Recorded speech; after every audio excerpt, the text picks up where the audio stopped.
আজকে 33 বছর যাবত আমি এই শীত বস্ত্র কেন রমজান মাসের ইফতারি দিয়ে থাকি।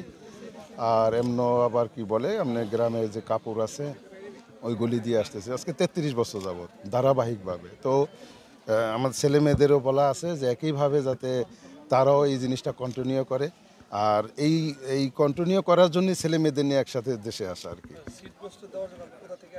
আমি লন্ডনে থাকি, আমরা সকলেই থাকি লন্ডনে। গ্রামে আসা এদের নিয়ে এইটাই কারণ যে মাটি, মানুষ এবং পরিবেশের সাথে এদের একটা সম্পর্ক হোক, যাতে এরাও আমাদের পরবর্তী স্টেপে এরাও যেন এই জিনিসটা ধরে রাখতে পারে ভালোবাসার টানে। যেমন আমি আমার মাতৃভূমিতে ভালোবাসার টানে, জন্মভূমির টানে আমি আসছি, ছেলেমেয়েরাও ঠিক একইভাবে আসুক এই কামনা করেই আমি সবসময় ওদেরকে এই উপদেশ দিয়ে আসি।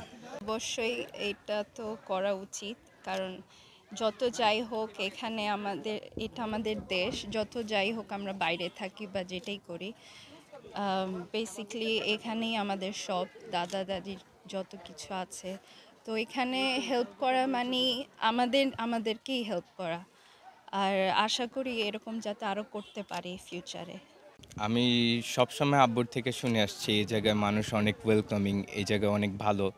আর আমি ওইটাই পেয়েছি। আর এরকমই আমার বাংলাদেশ ভালো লাগে, আব্বুর থেকে ছোটোবেলা থেকে শুনে আসছি এই জায়গার মানুষ খুবই ভালো। তো ওই হিসেবে আমি ঠিকটাই পাচ্ছি, যা বলেছে ওগুলাই চলছেই। ইমাম হরদার আসছে লন্ডনের থেকে হেলিকপ্টার করে আমাদের কম্বল বিতরণ করানোর লেগিয়া। আমরা খুব খুশি, আমরা অসহায়। দেখছি বাবা, জীবনও দেখি নেই, দেখলাম ভালোই লাগলো। না আমরা আছি গরিবের জন্য, একটা কম্বল দিব শীতের জন্য, এই জন্য আইছি। ভালো লাগতেছে। হেলিকপ্টারটা আসছে, এই হেলিকপ্টার আমরা উপর থেকে সেটি দেখছি, কিন্তু আমরা এমনি সামনে খাড়ায় দেখি নাই। এবার দেখতেছি খুব সুন্দর লাগতেছে, খুব ভালো। আমাকেও আসছে, আমাকেও কম্বল বিতরণ করব, এই জন্য আমরা এখানে গরিব কাঙ্গাল যত যা আছে এগো কম্বল দিব জন্য আমরা এখানে দাঁড়াচ্ছি।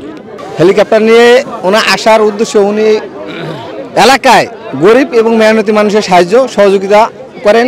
প্রতি বছর ঈদে উনি মানুষকে সহযোগিতা করেন, রমজানে করেন, আবার শীতে শীতার্থ মানুষের জন্য আজকে 1000 কম্বল বিতরণ অনুষ্ঠানে উনি এসেছেন।